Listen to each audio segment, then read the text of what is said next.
Hi, I'm Phil Harbottle, and this is my 46th video discussing 1950s British science fiction. In this video, we're taking a look at another batch of science fiction rarities, paperbacks which many collectors may never have seen. And as usual with these mushroom era paperbacks, the quality of these books ranges from good to bad and the downright awful. In several previous videos, I've discussed dozens of the books issued by Curtis Warren, ranging from the abysmal to the very good. But most of those books, whilst numerically scarce, are still available to determined collectors, because in the years of their publication, from 1950 until early 1953, they were exported in large numbers to the USA, in the warehouses of specialist science fiction dealers. This effectively put them into the hands of collectors rather than the general public. So copies of those books have survived the ravages of the general public, who tend to throw away their books after reading them. But these USA exports effectively ceased in the second half of 1953, almost certainly because changes to export regulations and international trade administration made it no longer financially viable. This meant that the later products of the mushroom publishers, published in 1954 until their demise, were not commercially exported to the USA and so are now fantastically rare. We see three prime examples of rarity in these first three titles, all published by Curtis Warren, the last one in a smaller format. Experiment in Telepathy by E.R. Royce was published in March 1954. After experiencing the shock of seeing her father die, a woman is given the gift of telepathy. But strangely, these messages come out of the past. The complications arising from this are quite well plotted, good human interests centering around a peculiar form of telepathy.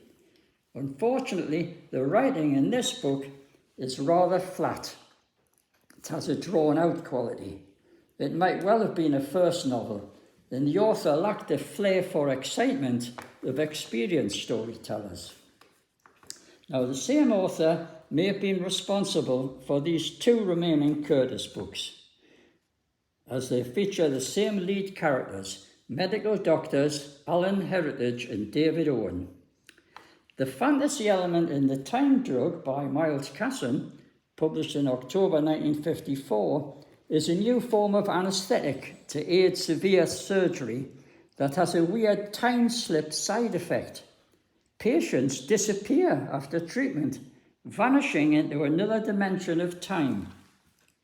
It is never properly explained, and the plodding story concentrates more on the private lives and relationships of the not very interesting characters, and so the book is rather dull.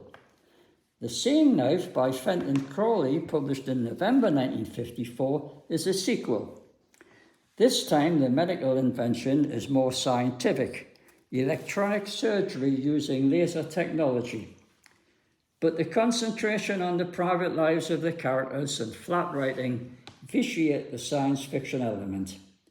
Its rarity in the fact that it's the last Curtis science fiction title makes it an expensive challenge for completists. Here we see two further titles which have now mercifully almost disappeared, to the despair of the die-hard completist collectors and the relief of those who dislike rubbish and bad books. Beyond the Solar System by Claude Haley was also published towards the end of 1954, making it a rare book. Although published by Arc Press, its attractive, bright and busy Norman light cover suggests that it was very likely intended for John Spencer, who unloaded it to another publisher when they decided to drop their dire science fiction line. It appears to have been written by mushroom hack Leonard Fish. Its very space operatic plot involves a devastating interplanetary war between peaceful Venusians and warlike Mercutians wielding dreadful ray weapons, who then turn their attention to Earth. The cover shows the refugees from Earth escaping destruction by seeking a new planet. But after routine adventures, the refugees predictably return to Earth. Very young readers, say 14 and under, might have enjoyed this story, but adults would have found it pretty woeful. This is one for completists only. Invasion from Space by Matthew C. Bradford was published in May 1954 by Atlantic Books, their only science fiction title. Atlantic Books, this was their only science fiction title. This obscure book, with a surprisingly good representational Ray Theobald cover, was written by John Jennison and was a rehash of a plot he'd used in an earlier title for Curtis Warren, Para-Robot. An alien spaceship with a giant robot aboard is discovered in the Sahara Desert. That might sound interesting, but it's pedantically written and very dull. Again, one for completists only.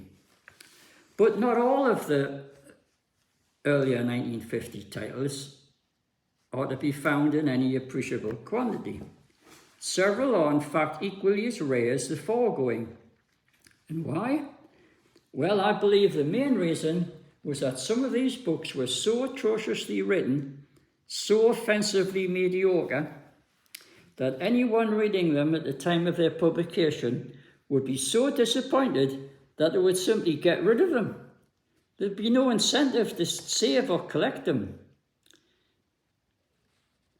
We have examples of this in the 3 Astron Del Marcia titles published in 1951 by Gaywood that were not, repeat, not written by John Russell Fearn, but by some unknown gangster hack who was detailed to replace him after he'd simply launched the series with The Trembling World, which we see here. The Trembling World was by Fearn, written before he was signed to his exclusive contract with Sky Unlimited. This first Del Marcia title is the only one worth reading. Many people kept their copies, so while scarce, befitting its 1949 date, it's not especially rare. Dawn of Darkness was a farrago of boring nonsense involving flying saucers, kidnapping, and mysterious rays. Readers might have felt shortchanged. This novel only had a measly 96 pages for their 1 6pence, but they can be thankful that they didn't have to read any more of this tripe. Both interstellar espionage and space pirates appear to be by the same unknown author who was Franz Harkon, whom we saw in my last video. They all feature the same lead character, the Space Express security officer. His investigations involve tracking smugglers of the new element crystonium, which powers spaceships' anti-gravity drive, sabotage space stations and the like, and a rubbishy trivia also. The covers were by the talented Robert Osborne, who signed them Leroy, L-E-R-O-I, which is perhaps the only reason anyone would collect them today. Next, we see a pair of titles issued in 1951 by Mark Golden, an imprint of W.H. Allen, written by the prolific children's author Edward Reginald Home Gall, The Human Bat and the Human Bat versus the Robot Gangster. Both covers were by the noted UK magazine artist Roland Davies. Now, Edward followed in the footsteps of his father, William Benjamin Home Gall, a prolific writer of children's fiction. And here we see examples of his father's 1920s juvenile science fiction series in the famous UK story paper, Boys Magazine.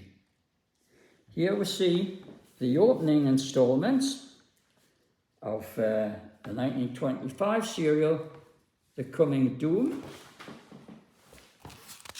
Look at, there it is, The Coming Doom.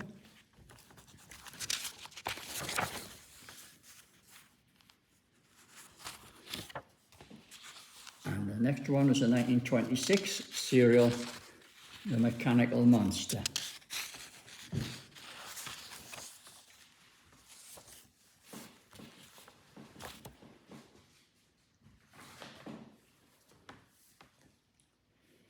Edward Reginald became even more prolific and successful than his father. For decades he wrote literally hundreds and hundreds of stories for D.C. Thomson and Amalgamated Press in scripts for such notable comics and their associated annuals as Champion, Lion, Tiger and Triumph, often using the pseudonyms Edwin Dale and Rupert Hall. A competent author, in the late 1950s and early 60s, he had great success with a long series of hardcover novels for world distributors, Shirley Flight, Air Hostess, writing as Judith Dale. But we're only concerned here with this pair of peculiar science fiction novels featuring the human bat. Unlike his father, Edward did not usually write science fiction, but we can assume that perhaps he accepted a commission from the publisher at a time when science fiction was finally taking off in Britain. These books did little to help it, however, but mercifully only 2 titles appeared. Unsold copies were quickly shipped off to America, making it a fantastic rarity in the UK today. Now, Edward took his inspiration directly from his father's old science fiction serials. Here we can clearly see the bat creature there? We can clearly see he's taken from his father's 1925 story, The Coming Doom.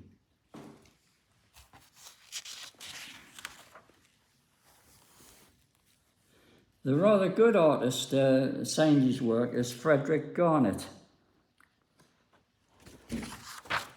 Now, the human bat appeared in April 1950 and was a weird mixture of 1920s-style high-camp juvenile adventuring with a surprising amount of violence.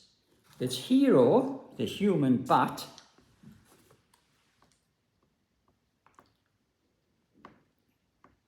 is a costumed psychotic who makes Batman appear almost normal. Mechanical bat wings give him the power of flight, and from his fingers he can project energy beams. His mission in life is to save young boys from a life of crime. In this book, he smashes a criminal mastermind masquerading as a robot spider who's recruiting boy thieves by poisoning their minds with kleptotoxin. Its sequel, The Human Bat versus the Robot Gangster, offered more juvenile high camp with even more violence. Dead policemen abound as the sinister Dr. Syntax sends out a gigantic armed robot to commit jewel robberies, as you do. The robot is accompanied by a schizophrenic schoolboy controlled by the disembodied brain of his twin brother, who's been dismembered by his mad scientist father. By turns hilarious and repellent, some might find this book amusing. I don't, but what do I know? In my third video, Rise of the Mushroom Publishers, I revealed how just before the war broke out, Gerald G. Swan had struck a deal with the American pulp publishers. That's Gerald G. Swan, the first book that we're going to look at. Had struck a deal to purchase British rights to a huge amount of material from their various pulp magazines of all kinds published by Blue Ribbon Inc. They included Science Fiction, Future Fiction, and Science Fiction Quarterly. Over the next 20 years, Swan reissued this American pulp material in the form of magazines and books, sometimes interspersing and mixing it with original UK material. In 1952, they issued a pair of paperback novels at the bargain price of just 1 shilling instead of there's the second Swan book, instead of the usual 1 and 6 for 128-page books. The Great Mirror by Arthur Burks had originally appeared in Science Fiction Quarterly for summer 1942. Its UK paperback was a world first book edition, copying the original magazine cover painting, which illustrated it. The wild and woolly plot concerns the theft by Tibetan lamas of the Great Mirror from the Martians and the resultant interplanetary conflict as they strive to retrieve it. Read some of the detail on the back there. Now, The Man on the Meteor, which you see there, by Ray Cummings. Now, that had been also taken from the magazine, from the October 1941 edition of Future Fiction, and was also a world first book edition. This distinction was somewhat vitiated when Swan unfortunately copied the magazine's cover for their own book, tacitly assuming that it had been illustrated for the magazine's lead novel, but it hadn't. That was it. Now, the Hans Bock cover for the magazine, showing a man mounted on a giant grasshopper being pursued by kangaroos, had actually illustrated a Donald Wollheim short story, Pogo Planet, in the same issue. The Cummings novel concerned the miniature world of an alien aquatic civilization, telling of the adventures of a man who finds himself inexplicably cast away on this world, which is actually a meteor, part of Saturn's rings. Its fairy tale-like plot was utterly ludicrous, but the story has a weird dream-like quality that's quite affecting. See its atmospheric quality in the magazine illustration by Hans Bock. And if you read the magazine blurb, the reflector I've been talking about, the sort of dreamlike fantasy fairy tale quality of the story.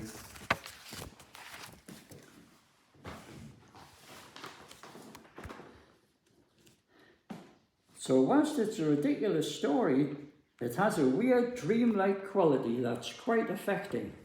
It originally appeared in Gernsback's Science and Invention magazine as a 9-part serial way back in 1924. This book is very rare indeed, making it a valuable collector's item. Now, collectors and book dealers should note that both these Swan books had no title page. They both open on page 1. There's no title page. There's no page missing, dealers, please note.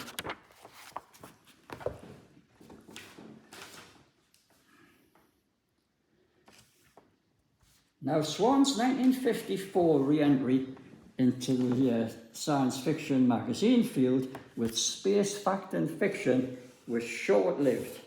8 monthly issues, March to October, and then it disappeared. It was very disappointing.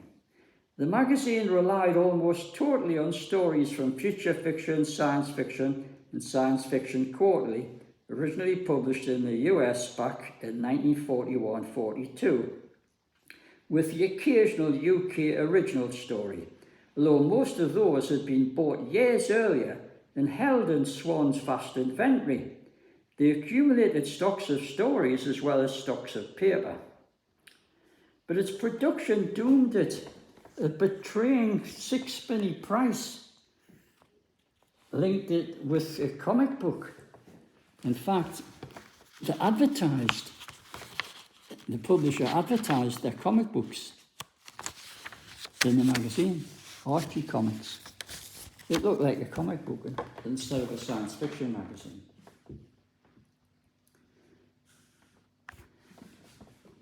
Only a few of the original American illustrations were reproduced. Swan employed new comic book style illustrations, mostly by David Williams, that were sometimes laughable and cringe-inducing. But surprisingly, there were a couple of pretty good pre-Skyen fern stories in the magazine as well. Let's see here. First of the Robots by John Russell Fern was a new story, but it had been written and sold in 1950. That's from issue number 2. In issue number 7, that also contained the Fern story. But this one was a reprint. Across the Ages is by Don Pesanti. This one reproduced its original nice illustration by Hans Bock and Dolgov.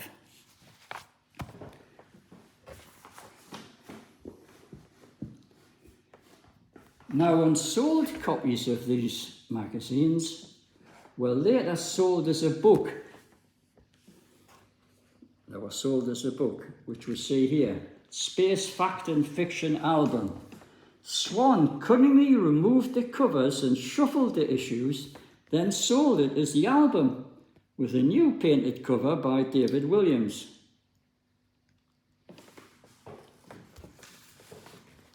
Let's have a look. There's 5 issues of the magazine without the covers that were bound in, and they called the album. Now this first copy here contains both the Fern stories.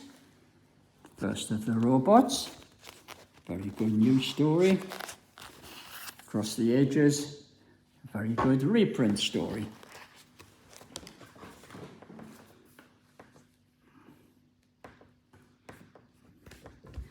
As for the original stories, 2 of the original UK offerings were especially terrible.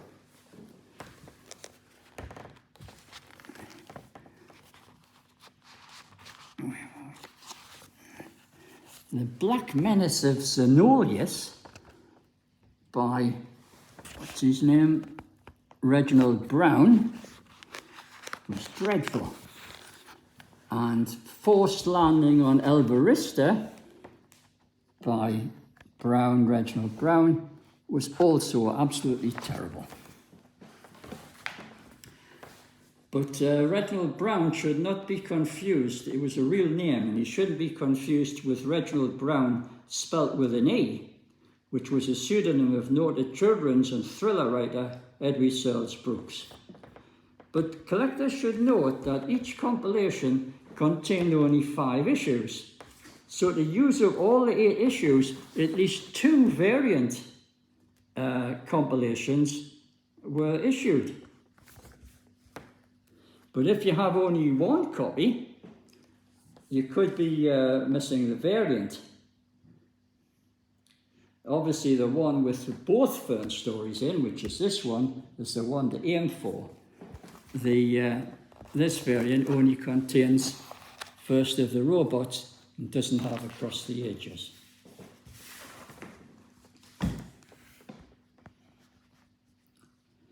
Incidentally, the compilation contains the Donald Walheim short story Pogo Planet, which I mentioned earlier. Just get to it.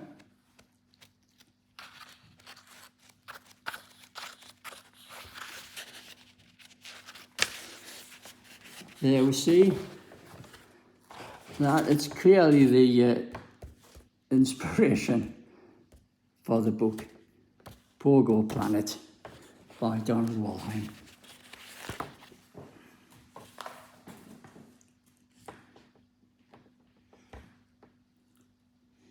Now, in the earlier videos, I revealed how Fern had renegotiated his contract with Skyen in 1953 to allow him to write non-science fiction for other publishers.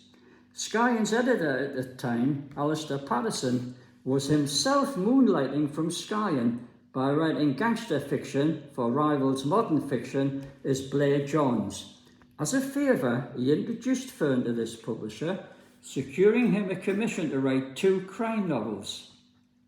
Fern turned in an American gangster thriller, Don't Touch Me, published under the Spike Gordon House name, but his other 1953 novel, Liquid Death, whilst ostensibly a British gangster thriller, was also science fiction, where it dealt with the transmutation of lead into gold to make fake sovereigns.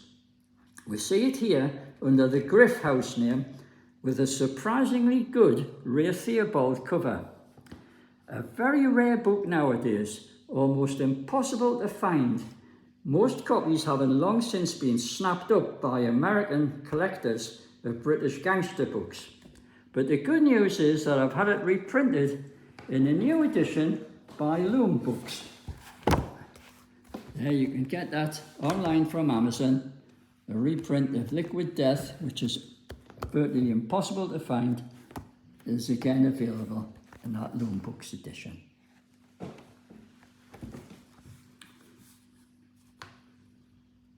Finally, we have another Fern title. This time it was published as by John Russell, published by Mio Watson. Published in 1949. The cover was by the talented Oliver Brabbins. Again, it was ostensibly published as a crime thriller, but it's actually a bona fide science fiction book. Its central plot device being that of the invention of a gizmo that tweaks the polarity of atoms, causing them to point in one direction so that they can slip through solid matter, like a stone sinking through water. Here it's employed to create self-sinking bombs. The same plot of the gravity bomb was reused by Fern in his later Vargo Stanton novel, The G-Bomb. This is the rarest book on display here. It's the rarest book, and it's a cracking little detective thriller, bristling with science fiction ideas and classic locked room and impossible crime tropes. Almost impossible to find nowadays. The good news is that in recent years I've had it reprinted both in the UK and in the US. And here we see the Linford large print edition. Now that book's out of print, so you better move fast if you want to get copies of it. Very nice edition. And here's the best edition, the Wild Side American edition, with a fine cover by Ron Turner.